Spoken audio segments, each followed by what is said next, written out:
Olá amigos, tudo bem? Continuando a nossa pesquisa do concurso da Defensoria de Pernambuco, hoje nós vamos falar sobre direito penal. O provável examinador é o Dr. Ricardo Lustosa Pierre.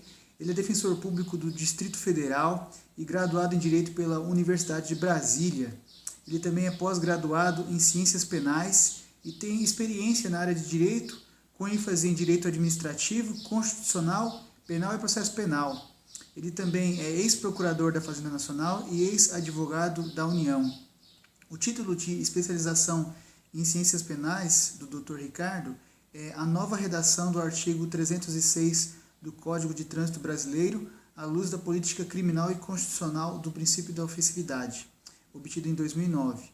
Ele também fez um curso de aperfeiçoamento na Ordem Jurídica e Ministério Público pela Fundação Escola Superior do Ministério Público do Distrito Federal e Territórios, e obtendo o seguinte título da sua tese: Princípio da Universalização dos Serviços de Telecomunicações, finalizado em 2005. Ele também tem artigos publicados como A Significação das Audiências de Custódia no Jus Brasil, pela Defensoria Pública do Distrito Federal, disponível na pesquisa que está no blog, e também a nova redação do artigo 306 do Código de Trânsito Brasileiro, à luz da política criminal, constitucional e do princípio da ofensividade, na revista do curso de Direito da Faculdade Projeção, em 2010. Essas informações foram obtidas a partir da plataforma Leites e, diante da especialidade desse examinador, eu sugiro atenção aos seguintes temas: princípios de direito penal, iter criminis, concursos de agentes, dosimetria da pena, concurso de crimes, extinção da punibilidade, crimes contra a pessoa, crimes contra o patrimônio, crimes contra a dignidade sexual, crimes de trânsito, crimes contra o consumidor, crime de organização criminosa e Lei Maria da Penha.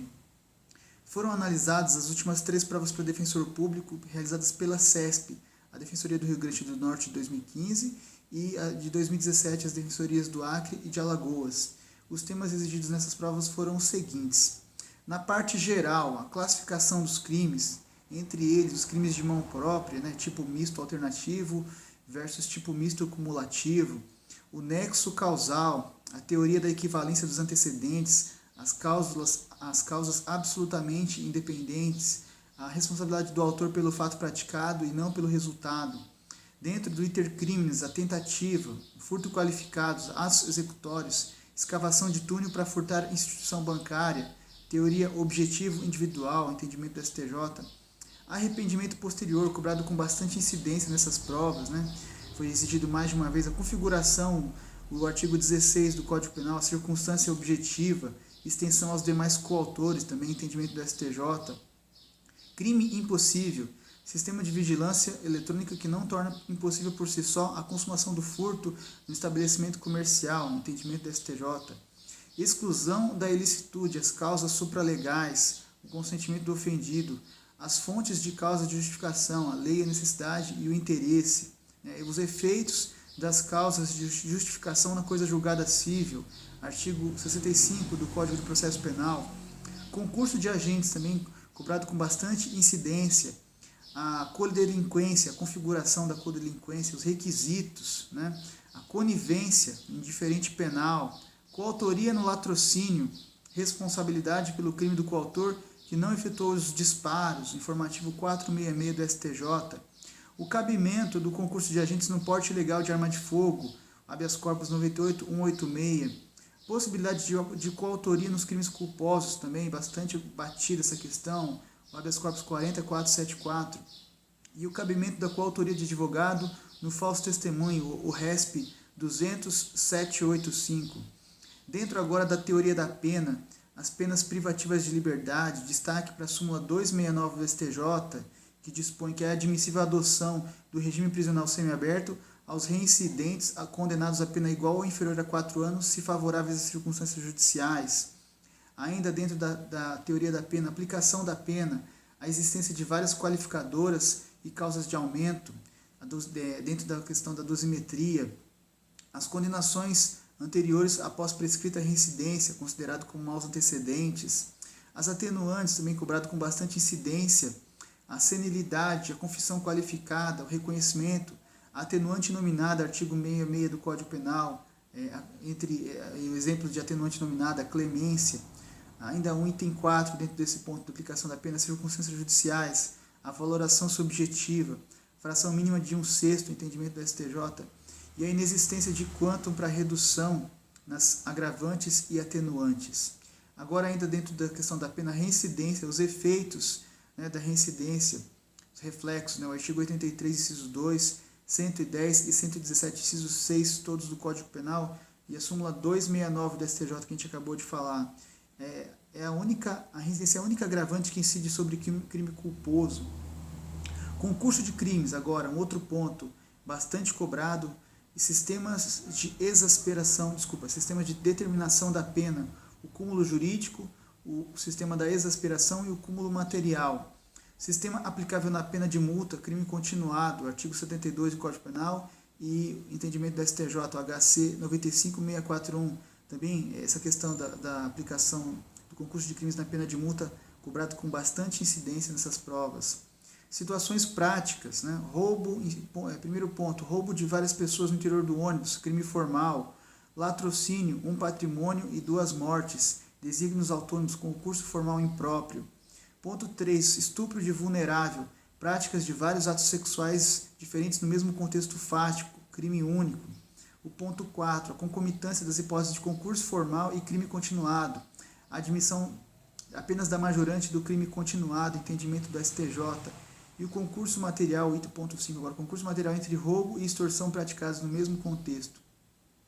Falando agora ainda dentro da parte geral, que é um grande assunto dentro dessas provas, né, um grande tema, os efeitos da condenação, efeito extrapenal secundário específico, a incapacidade para o exercício do pátrio poder, artigo 92, inciso 2 do Código Penal, medidas de segurança e pessoas com transtorno mental, a insuficiência dos recursos extra-hospitalares, a vedação de internação em instituições com características asilares, artigo 4º, parágrafo 3º da Lei 10.216 de 2001, a internação psiquiátrica compulsória, artigo 6º e 9º da referida lei, medida cautelar diversa de internação provisória, artigo 319, inciso 7 do CPP, prazo mínimo da medida de segurança, artigo 97, parágrafo 1º do Código Penal, e sujeição da medida de segurança à extinção da punibilidade, artigo 96, parágrafo único.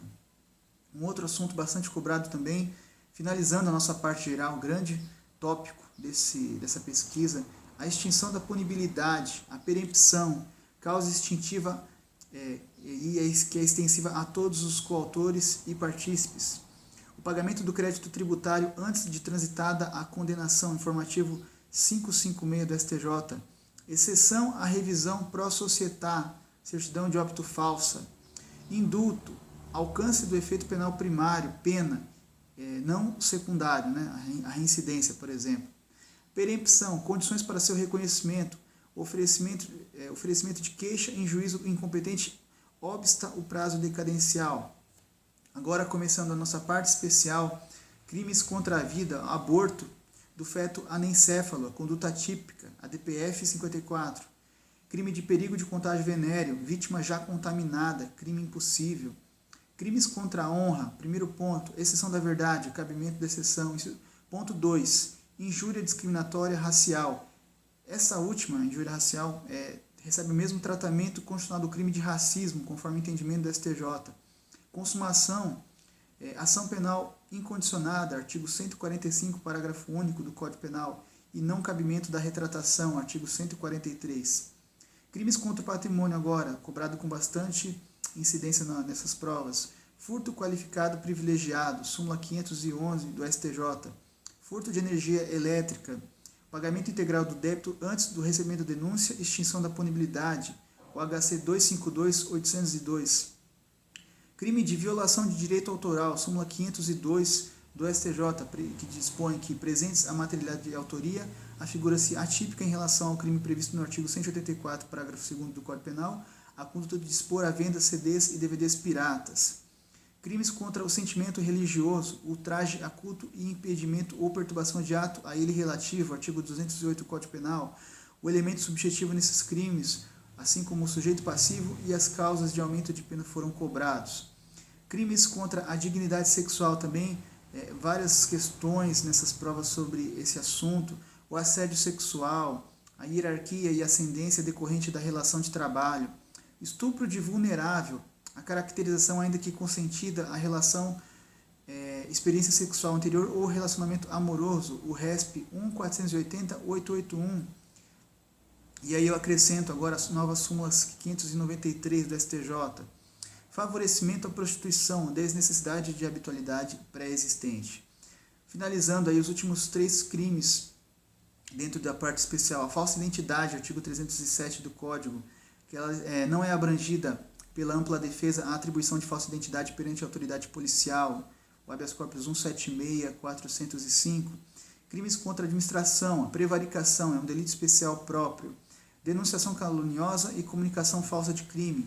Em ambos os tipos penais, o sujeito ativo, elementos objetivos, as diferenças entre os dois tipos penais, a indicação de pessoa certa e determinada na denunciação caluniosa e o sujeito passivo, bem como a consumação, foram cobrados. Indo para o nosso último ponto dentro da pesquisa de direito penal, vamos falar sobre legislação penal especial. E eu dou destaque para a Lei Maria da Penha, Lei 11.340 de 2006. O conceito de violência doméstica, artigo 5º, a vedação da aplicação de pena pecuniária ou só de multa, artigo 17, as medidas protetivas concedidas independente da audiência das partes, artigo 19, parágrafo 1º, o auxílio da força policial para garantir a efetividade das medidas, artigo 22, parágrafo 3º, a previsão de sanção por descumprimento de medida protetiva que afasta o crime de desobediência, o RESP 1374653. Isso foi cobrado em mais de uma vez nessas provas.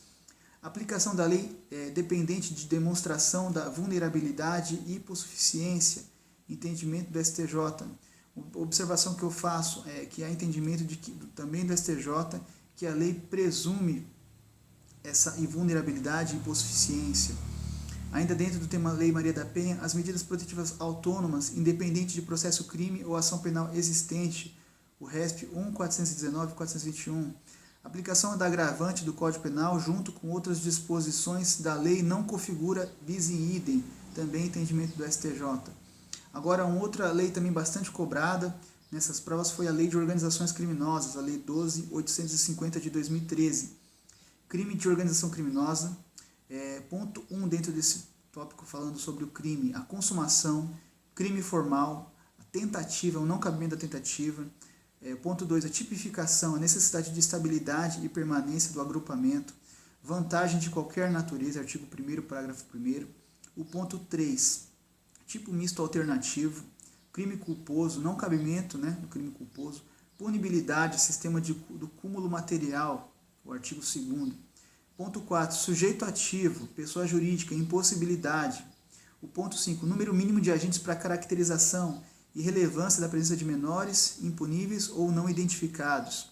O ponto 5, colaboração premiada, voluntariedade, perdão judicial condicionado à efetividade e voluntariedade da colaboração. Artigo 13, licitude da inclusão no acordo de cláusulas sobre medidas cautelares, entendimento do STJ.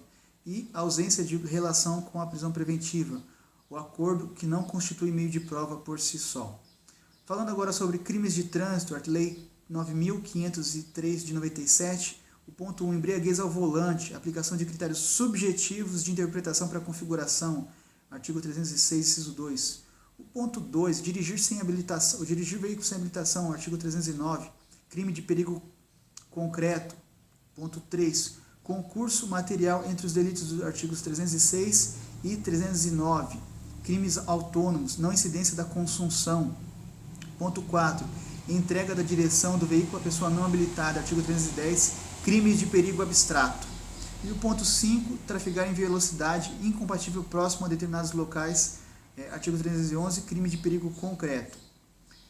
Agora falando sobre o Estatuto do Desarmamento, a Lei 10.826 de 2003, a entrega espontânea de arma de fogo e extinção da punibilidade, artigo 32.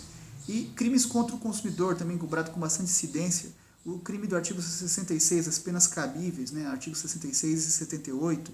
Detenção ainda aqui no crime culposo, pena de detenção, parágrafo 2º. Realização de publicidade enganosa ou abusiva, artigo 67. Emprego de peças e componentes usados na reparação de produtos sem autorização do consumidor, artigo 70. Exposição do consumidor a ridículo ou situação vexatória na cobrança de dívida, artigo 71. impedimento ou dificuldade de acesso do consumidor a informações constantes em cadastros, banco de dados, fichas e registros, artigo 72, circunstâncias agravantes, artigo 76, e fiança e possibilidade de sua redução, artigo 79, parágrafo único. Finalizando esse ponto terceiro, a legislação penal especial, temos os crimes contra a criança e adolescente, né? O Estatuto da Criança e do Adolescente, a Lei 8.069 de 90, corrupção de menores sempre cobrado, artigo 244b do ECA e a súmula 500 do STJ, e crime de tortura, a Lei 9455 de 97, os efeitos da condenação, artigo 1º, parágrafo 5º. Pessoal, vamos finalizar esse vídeo. No próximo eu estarei continuando a nossa pesquisa sobre direito penal para o concurso de defensor público de Pernambuco.